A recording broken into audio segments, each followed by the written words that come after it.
Hello everyone. आज हम अपनी एनसीईआरटी सीरीज़ में चैप्टर 7 करेंगे जो है फॉर्मेशन ऑफ ए कंपनी। तो जो कंपनी हमने जैसे पढ़ा था कि पब्लिक कंपनी होती है, प्राइवेट कंपनी होती है या फिर गवर्नमेंट कंपनी होती है, ठीक है।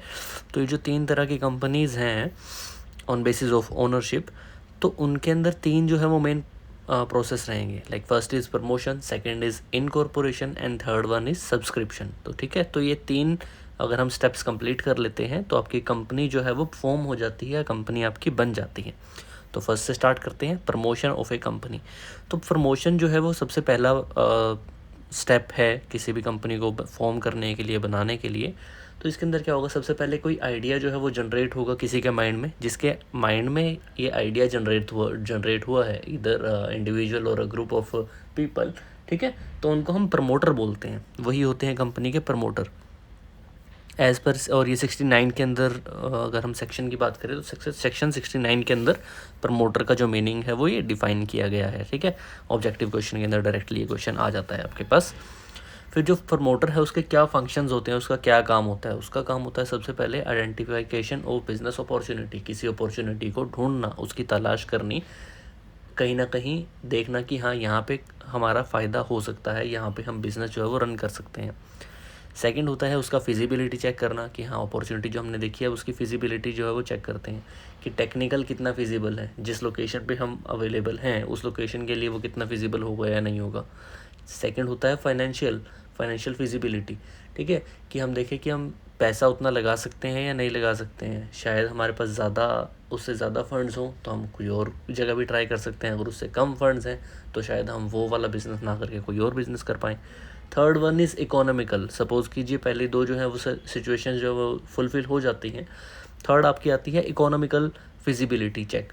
उसके अंदर हम देखते हैं कि हमारा एक्चुअल में प्रॉफिट मेकिंग है भी है या नहीं, कि ऐसा तो है कि टेक्निकली भी ठीक है, फाइनेंशियल भी ठीक है, लेकिन अगर प्रॉफिट मेकिंग ही नहीं होगा तो बिज़नेस ऑब्वियसली वो प्रमोटर नहीं करेंगे। थर्ड आता है आपका नेम अप्रूवल, तो जो नाम है वो किसी से मैच नहीं होना चाहिए। Then fixing up signatories of MOA, ठीक है, मेमोरेंडम ऑफ एसोसिएशन पे साइन किसने करने हैं, जो बोर्ड ऑफ डायरेक्टर हैं उनको फिक्स करना। अपॉइंटमेंट ऑफ प्रोफेशनल यानी कि आपके जो बीओडी हैं उनकी अपॉइंटमेंट करना। Preparation of document is the last step, ठीक है। तो डॉक्यूमेंट्स जो है वो बनाने होते हैं। डॉक्यूमेंट्स के अंदर मेन आ जाते हैं आपके memorandum of association, article of association, consent of propose director. एक एक करके इनको स्टडी कर लेते हैं। जैसे मेमोरेंडम ऑफ एसोसिएशन है, ये सेक्शन 2 सबसेक्शन 56 के अंदर जो है वो मैंशनड है, ठीक है। इसके बारे में इसके अंदर क्या है कि कोई भी एक्टिविटी जो MOA के अंदर मैंशन नहीं है, जो इसके अंदर ना सभी चीज़ें मेंशन होती हैं MOA के अंदर कि कंपनी का ऑब्जेक्टिव क्या रहेगा, वो क्या क्या काम करने वाली है आने वाले टाइम के अंदर, ठीक है। तो इसके अंदर सबसे पहले होता है नेम जो है वो किसी और के साथ सिमिलर नहीं होना चाहिए, जैसे कि हमने पहले भी डिस्कस किया। रजिस्टर्ड ऑफिस का क्लोज होता है, यानी कि उस स्टेट का आपको जो है वो नाम वहाँ पे मेंशन करना होता है कि जहाँ पे आपका ऑफिस होगा, ठीक है। ऑब्जेक्ट क्लोज होता है जिसके अंदर पर्पस जो है कंपनी का वो मेंशन होता है। लाइबिलिटी का क्लोज होता है कि जिसपे के पास जितने शेयर होंगे उससे ज़्यादा के वो मतलब उतनी ही लिमिटेड लाइबिलिटी रहेगी पर्टिकुलर शेयर होल्डर के पास। कैपिटल का क्लोज होता है कि मैक्सिमम कैपिटल ऑथराइज जो है वो हम कितने रखने वाले हैं। सेकंड होता है आपका आर्टिकल ऑफ एसोसिएशन, जो कि इंटरनल मैनेजमेंट जो कंपनी के रूल्स एंड रेगुलेशंस है वो उसके अंदर मेंशन होती हैं।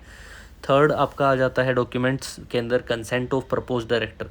तो जो डायरेक्टर होते हैं ना कंपनी के, उनका कंपनी के अंदर डायरेक्ट इंटरेस्ट आए, इसके लिए हमें एक शेयर्स जो होते हैं वो आपके बोर्ड ऑफ डायरेक्टर भी परचेज़ करते हैं, ठीक है। अदरवाइज वैसे तो है तो वो एम्प्लॉयज़ ही एक तरीके से, क्योंकि उन्हें अपॉइंट किया गया है, बट एक कुछ मिनिमम क्वालिफिकेशन शेयर होते हैं तो वो उन्हें परचेज़ करने होते हैं, ठीक है। तो ये होता है कंसेंट ऑफ प्रपोज डायरेक्टर्स का।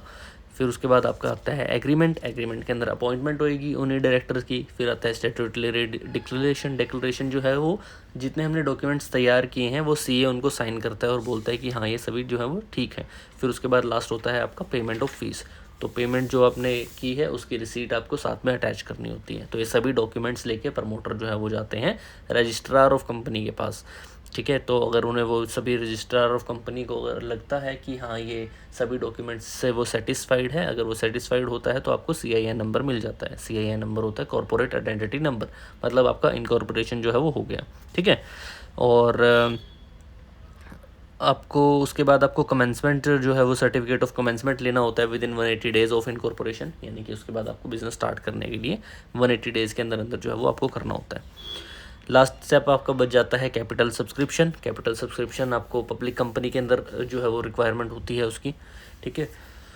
तो फंड्स अगर आपको चाहिए हैं पब्लिक से इकट्ठा करना है तो कैपिटल आपको सब्सक्राइब करनी पड़ेगी, और उसके लिए आपको कुछ स्टेप्स रहते हैं। सबसे पहले तो सेबी से आपको अप्रूवल लेना पड़ेगा, ठीक है। सेबी से अगर आप अप्रूवल लेंगे, सेबी अगर अप्रूव कर देती है तो उसके बाद आप प्रोस्पेक्टस जो है वो इशू करेंगे। प्रोस्पेक्टस फिल होने के बाद फिर आपको मतलब डायरेक्ट अगर हो जाता है तो दैट इज़ गुड, अगर नहीं होता है तो फिर आप अपॉइंट करेंगे बैंकर्स को, ब्रोकर को, अंडर राइटर को, जो आपके बिहाफ पे आपके शेयर्स को जो है वो मार्केट में लेके आएंगे, ठीक है, या सेल करेंगे। एंड देन नेक्स्ट आएगा आपका मिनिमम सब्सक्रिप्शन। मिनिमम सब्सक्रिप्शन होनी चाहिए 90%। जितना आपने इशू किया है अगर उसका 90% सब्सक्रिप्शन नहीं आ रहा, 90% लोग उसको नहीं फिल कर रहे, तो ये आपका ऑटोमेटिकली कैंसिल हो जाएगा, ठीक है। तो मिनिमम सब्सक्रिप्शन 90% की होनी ही चाहिए। लास्ट आ जाता है आपका एप्लीकेशन टू स्टॉक एक्सचेंज। अगर फिर उसके बाद अगर ये आ जाता है इतना 90%, तो आप दोबारा एप्लीकेशन लगाते हैं स्टॉक एक्सचेंज में। किसी एक स्टॉक एक्सचेंज में आपको जो है वो NSE या BSE के अंदर एप्लीकेशन लगानी पड़ेगी कि हम यहाँ पे इसको ट्रेड जो है वो करवाना चाहते हैं। अगर एक्सेप्ट नहीं होता स्टॉक एक्सचेंज के अंदर, तो जो आपने एप्लीकेशन मनी ली है शेयर होल्डर से, वो आपको विदिन 8 डेज़ आपको रिफ़ंड करनी होती है, वापस करनी होती है, ठीक है। और अगर इन केस हो जाता है वहाँ पे आपका अप्रूव, तो आपको within 30 days last step allotment of share आपको करना होता है, ठीक है। तो आई थिंक यही थे आपके सारे स्टेप्स जो हमने फॉर्मेशन ऑफ कंपनी के अंदर कंप्लीट कर लिए हैं। तो मैं ट्राई करता हूँ कि वीडियोस को जल्दी से जल्दी कंप्लीट कर पाऊँ बिना आपका टाइम वेस्ट हुए। तो नेक्स्ट चैप्टर नेक्स्ट वीडियो में करेंगे। Thank you.